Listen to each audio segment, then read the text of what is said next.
There's never been more external pressures on students than there are now.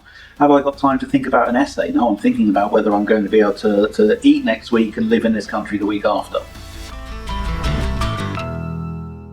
Thank you for doing this. It's one of the things that I tend to do right at the beginning of these chats is, because this is a general interest show and the subject matter varies a little bit, it's just to get whoever we're talking to do a quick 101 on who they are. So who are you?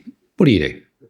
It's always a good question. So I'm Doug Specht. I'm currently the head of School of Media and Communication at the University of Westminster. But over the last 20 years, I've been working in education, normally connected to the field of geography, cultural geography. But I probably rather uniquely have worked in primary, secondary, further education and higher education, as well as working in education in other countries as well. So I'm covering quite a spectrum over those 20 years. So you've got the entire bingo card of education. That's the one, yeah. That's pretty good. Or you can tap up Elon Musk next and then go set up a school on Mars, and then you get the first interplanetary education.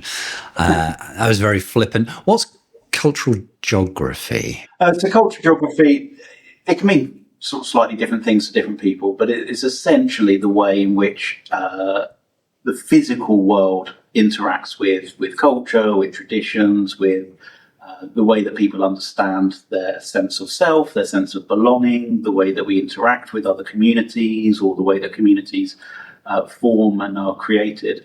And I'm really interested in that in a couple of ways. One, the sort of the cultural significance of how education works and that relationship to education in different parts of the world and how education might look, but also in terms of how we create culture, how we share values on things. And that leads me to quite a broad range of stuff. So I can find myself one week writing about international humanitarian law, as I was a few weeks ago.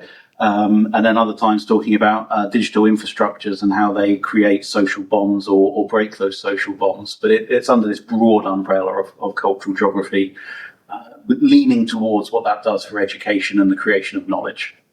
There's something sort of very, I suppose it's a combination of practical and ephemeral topics within that, because there's something very intangible about that idea of a sense of self, which is in a double kind of header, is one of the reasons that I did want to talk to you today, is this mix of how the digital world, particularly driven by AI at the moment, and the pace of innovation, the pace of development, is affecting that sense of self, that sense of culture, but also how people start to develop that. Like for me, it was very much going out into the world, go out, play, go out, meet people, go to university, have that experience. And there's a sense of, when you start that education journey, the thing that happens at the end of it is probably related to where you started. I did journalism as a degree, and I spent a number of years as a journalist. Now it feels like that's less of the case. Is it? Am I right? Is that happening? Are people spending more time starting to train in a field that ends up not being where they go? And how's that impacting, do you think, the younger generation coming into the workplace? Two anecdotes to answer that before actually answering that. When I trained initially as a teacher, now nearly 20 years ago, I think it was the first day of undertaking a PGCE, and they said, the students that you teach will have on average 35 jobs. So that was being predicted in the mid-2000s. So this isn't a new thing. This is not a really old thing, but it's not a new thing. For the last 20, 25 years, we've been talking about teaching students who aren't going to have a linear career and aren't going to do that thing of sort of following in their parents' footsteps, or having these sort of the kind of jobs that a 5-year-old dreams of, being a police officer or a paramedic or something like that. But they're going to be much more diverse. So that's one side of it. And the other side of it, that's my journey too. I started working in primary schools. The bit I missed out about education earlier is that I took a quick hiatus to go and work as production manager in theatre for many years. My degree was in geography. I head up a media school. I've worked in international development, I've worked in theatre, I've worked in education. I've been all over the place. My mother may be more concerned than I am about not having a linear career, but it's worked for me. And for me, what I've always found is that range of skills that you pick up a little bit from here, a little bit from there, makes you better at the next job or more confident in the next job. And I think that's where we have to work with our students now is thinking, actually, it's okay to have multiple jobs. You probably will have multiple jobs.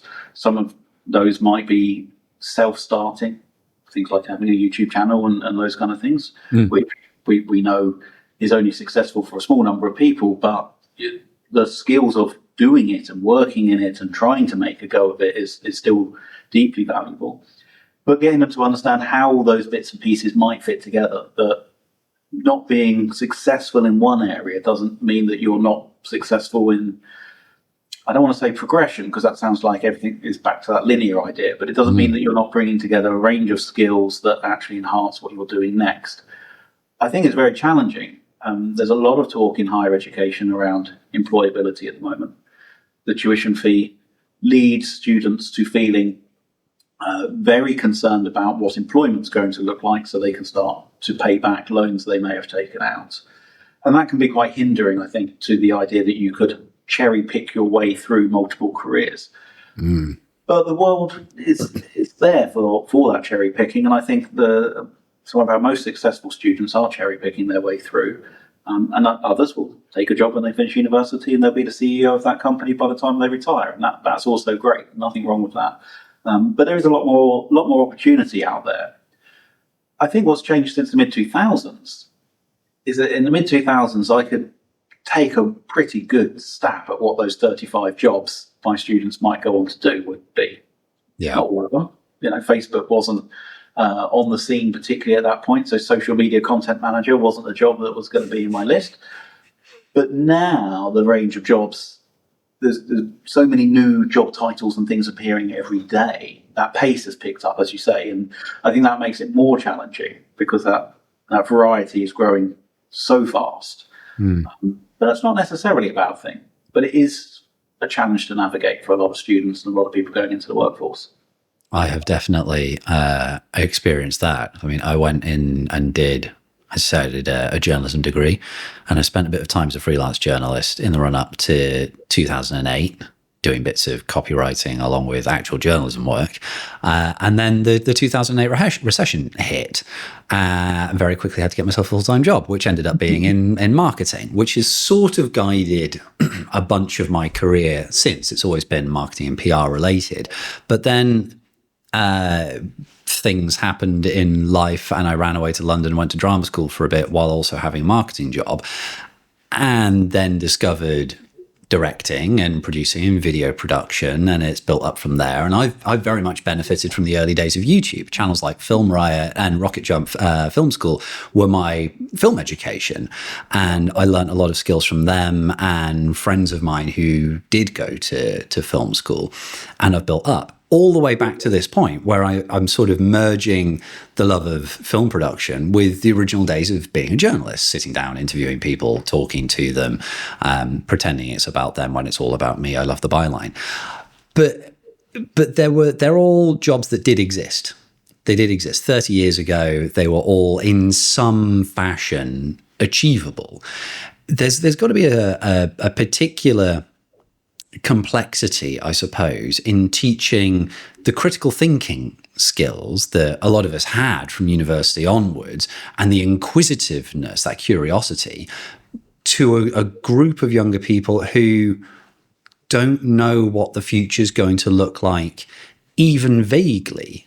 Like the world when students who are starting university this year, the world in 3 years when they graduate, I would imagine is going to be almost vastly different to the one that they saw when they started, which strikes me that it presents another twofold challenge. One is, how do you teach those people that the skills to adapt, to pivot, to think critically?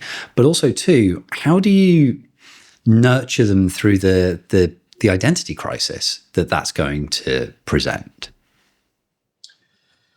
If I had all those answers, then I'd be a very rich man. I think there's an answer there in the pandemic in some ways. Those students who graduated at the beginning of the pandemic or midway through the pandemic did exactly that. They started their degree, and 3 years later, the world was entirely different, like more different than any of us could ever possibly imagine. And those students, they went off into the world, and they didn't all just suddenly fall off a cliff edge. They all negotiated the idea that now their first job might be working from home, and they'd never meet their colleagues. I dare say there's many people who started a job in the pandemic and left it before the pandemic allowed them to meet anybody. So there wasn't this massive cliff edge that happened with that massive change of the way that those students were working. So we've obviously got something right leading up to that meant that they were grounded enough and could take that thinking, could be robust enough in adapting how they work and how they engage with people to be able to get through that. Yeah. We don't know what the next 3 years is going to look like. Let's hope there's not another pandemic. But, we're feels like we're on the brink of global conflict. We are in some of the most regressive politics that we've had for a very long time. The rise of AI, which is not necessarily a bad thing or a good thing, but it's certainly a massive shift in the workforce and how we engage with things. I don't think anyone's going to fall off a cliff edge there. I don't think we're going to get to a point where, well, now I've graduated and the jobs have all changed, I don't know what to do. Because those jobs are drawing on the kinds of skills, particularly that we do at university, and that sort of softer skills, like you say, those critical thinking skills. And I think what we need to be really careful of is that we have to remain connected to what education is meant to be for, which is exploratory, which is creative, which is engaging in the wider world rather than tight skills, at least in my conception of what education should be. I've had conversations with people who want to start modules called things like journalism and AI. I was like, that's great. That's a set of skills. But would we start a module called journalism with Microsoft Word? No. And we might have thought about doing that in the 1980s, perhaps. First, or journalism with a computer rather than a typewriter. Yeah, sure, we might do. But are we just chasing a fad? Because actually, the underlying idea of journalism hasn't overly changed. Now, we could talk for hours and hours about whether journalism has lost its way as a medium, completely. But in terms of that skill of being able to write a story and being able to tell a narrative and being able to understand what a narrative does, it doesn't really matter whether you're handwriting it, typing it, using AI to support writing it, to generate an image to go with it, to write the whole thing. If you don't understand the process of narrative and story writing, then you're missing a trick. So that bit's not changed. So we still do processes of writing and narrative and storytelling. And it's those kinds of skills that AI can enhance, and the world of work will ask for different kinds of things. And, particularly if we're thinking about journalism, there's a lot of pressure on the sort of critique of what kinds of storytelling are happening in journalism. I'm sorry, I'm picking on journalism, partly because we teach it and partly because you studied it. But there's a long time ago. There's a lot of critique now, well, there always has been, but there's particular focus now on whether journalism is doing the job it's meant to do and creating the world that we want it to create. And it's wrong to level all of that blame entirely on journalism and journalism students. But it's okay for us to be critiquing that. We should be critiquing that in the university. But the skills that we're teaching and the skills that you might use there haven't fundamentally changed. It's storytelling. No. And that's the same for most of the industries. Unless you've got that underlying conceptualization of how humans interact with each other, how humans understand the world around them, how humans desire things or repel things or work together or don't work together, you won't be able to do any job, no matter how much AI helps you. Because that's the bit that no AI currently, and I would argue for quite some time, is really able to fill in. So the job titles are changing, the workflows are changing, sure. The underlying conception of what work and the kind of education that lead to work, not that education has to lead to work, I don't think that's changed dramatically at all. This is, it's funny you talk about journalism, and we shouldn't lay too much of the feet of journalism and critique it. I would actually argue that journalism should be critiquing itself. That is the whole point. It's the fourth estate. It's a challenge. It should be looking at the world and itself and saying, "Oh, we're not doing this very well right now." Journalists used to go to prison for belief. Yes, there's a wonderful phrase I like to share with students, and I use it often in talking about map making, but works just as well for journalism. It's actually from a child psychologist whose name I've entirely forgotten, which is unhelpful right now. But the quote is, "Did you find the world, or have you made it up?" Mm-hmm. And it's really trying to just get at that thing. Are you sharing what you found? Yeah. Or, what's happening here? I mean, it's other versions of that phrase exist from other people too, but yeah, I ask myself that every day. The minute that you put a human being in the mix, there's a sense of everything's a bit made up. Yeah. Which is it's a whole challenge. But one of the these 10-minute interviews always run over. We're definitely over. But I do briefly just want to talk about the whole concept of AI. And one of the things that, and using it to create content, and particularly a lot of students using it in essay writing, for example. But one of the things that happened when I was at university was obviously you get taught about structure and ethics and a little bit of the integrity of journalism and how to do some writing and how to do all of these things. I didn't learn how to be a good writer until I left university. That's not to say I wasn't taught good things at uni. I was, and I was taught the foundational skills. But then I went on for a number of years to have this thing called practice, where you make mistakes and you do a lot of bad writing, and then eventually you do something quite good and you realize how that worked, build up a style, go from there. One of my worries is that not necessarily at university, but when people leave university and go into their early careers, more and more businesses are going to be encouraging the use of AI for fast turnover. And we end up seeing the commercialization of critical thinking almost in the same way, to a degree, that we've seen at university, in that you now have to pay an extortionate amount of money for an education. Now, I won't drag everyone into a conversation about my thoughts on paying for what I believe is a fundamental. Everyone should be allowed that level of education and shouldn't cost a thing. But when people get into work and they're encouraged to use AI, they lose the ability to then recognize what good looks like. And I saw a research paper, and I can't remember where it was from, but if I remember, I'll link it in the description of this video, where I think it was an American university had done brain scans of people completing a task using AI and not using AI. And the ones who completed tasks using AI showed something like a 47% drop in cognitive reasoning and ability. But essentially, how do you look at a world where people are being encouraged to rely on AI to create stuff and not learn and not practice and not recognize what good actually is? I think there's a whole load of different challenges in there. And I think some of them are scaremongering, and some of them are real, and I think some of them are part of the marketing of AI, and some of them are real, and all of those things.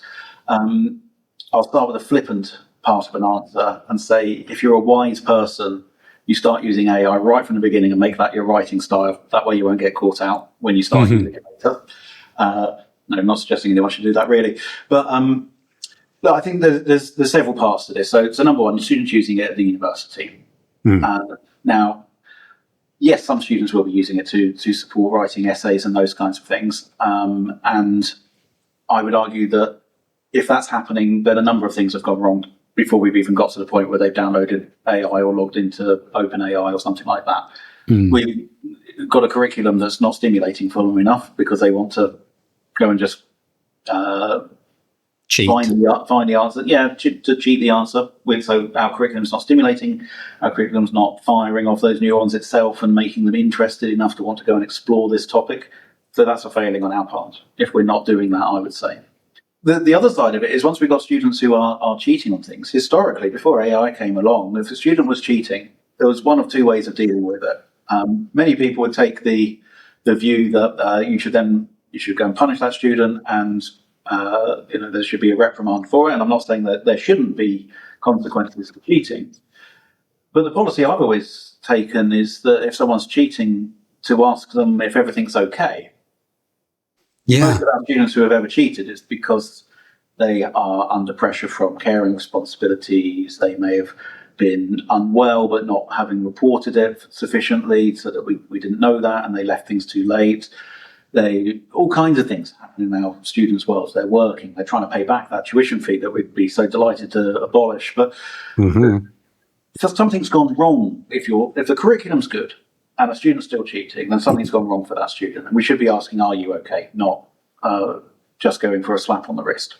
Not saying that they shouldn't have some sort of consequences from cheating. AI makes it easier to try and cheat.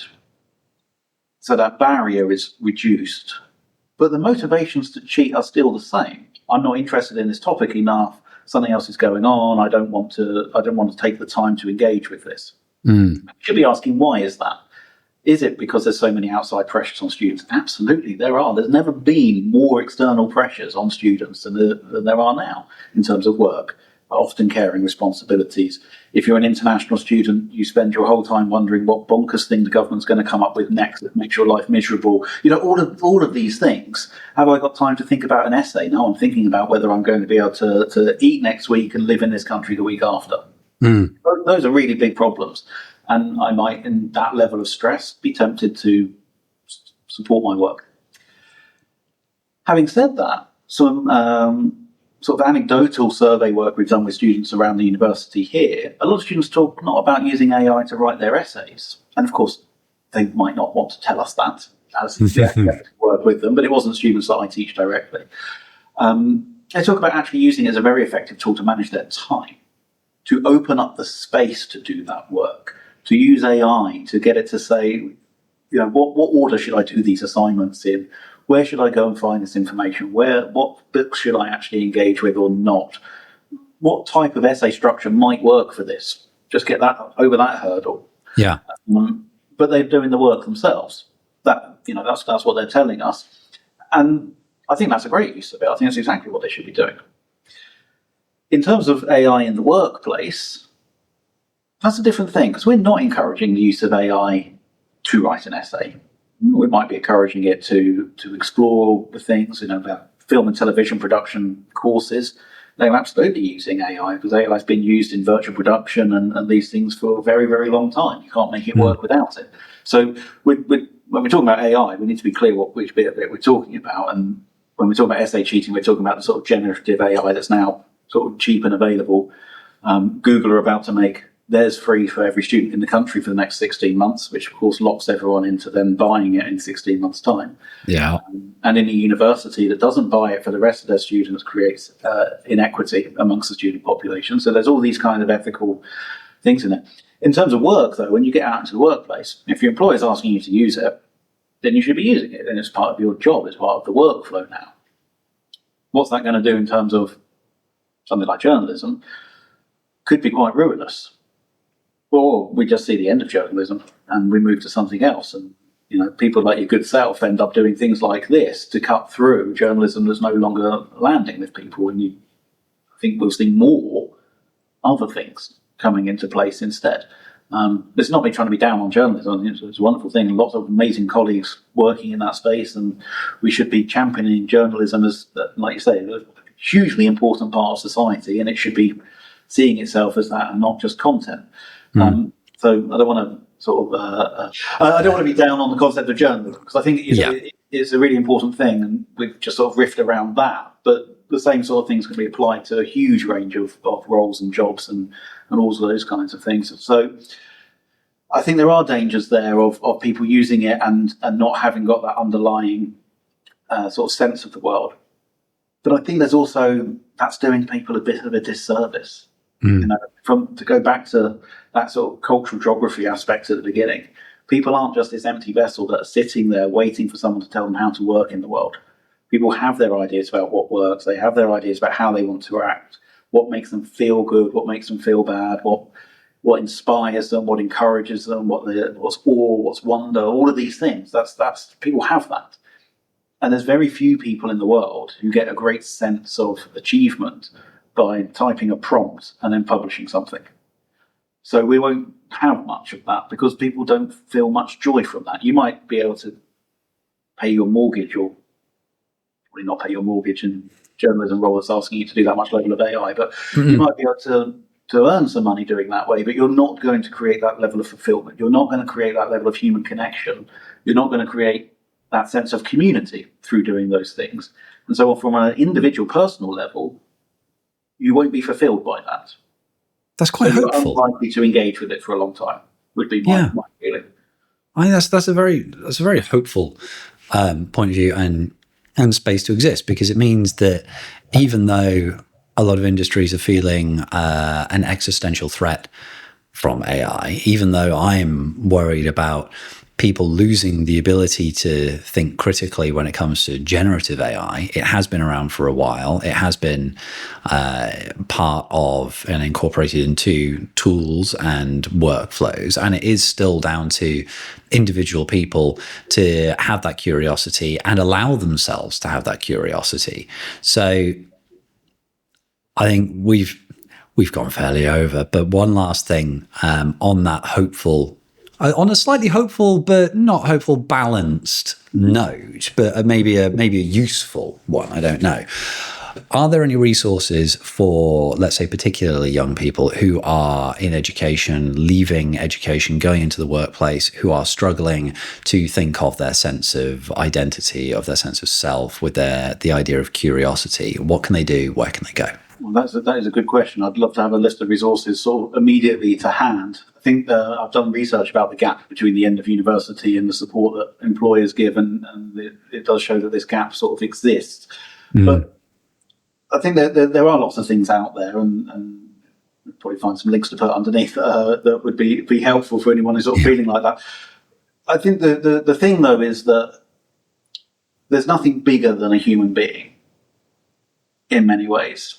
The AI is not better than you. It's not bigger than you. It can't do anything better than you can do it. And that your position in the world is a really important one. And this is what we're always trying to get across to our students, that actually it's not their job to go and change the world. They don't have to go and do that. That's an awful lot of pressure to put on someone. But every single one of them has that space to be able to do that. And to go into the world, you don't have to change all of it. You don't have to make everything better. You don't have to save the planet. You don't have to rewrite the rules of journalism or produce the documentary that makes everyone think about something. You only need to change it for yourself, to be what you need it to be what makes you happy and fulfilled, or the people around you, to be what makes their world a little bit better, a little bit easier. Because if we all go into the world to do a little bit of something that makes those around us feel better, or feel easier, or more able to also give back, then I think we've done enough.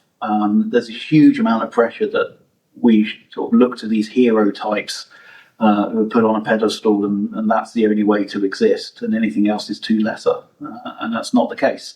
So I think, your community exists, and that community might be one person or it might be 1,000 people, but it's there, and it doesn't matter how big it is or how strong it is, as long as you find one, and that community could just be yourself, and that's okay too. And I think the pressure to have a certain type of job, a certain type of way of being is enormous, and we see so much of everything that everybody else is doing so constantly now that it can feel like you have to compete with that, and you don't at all.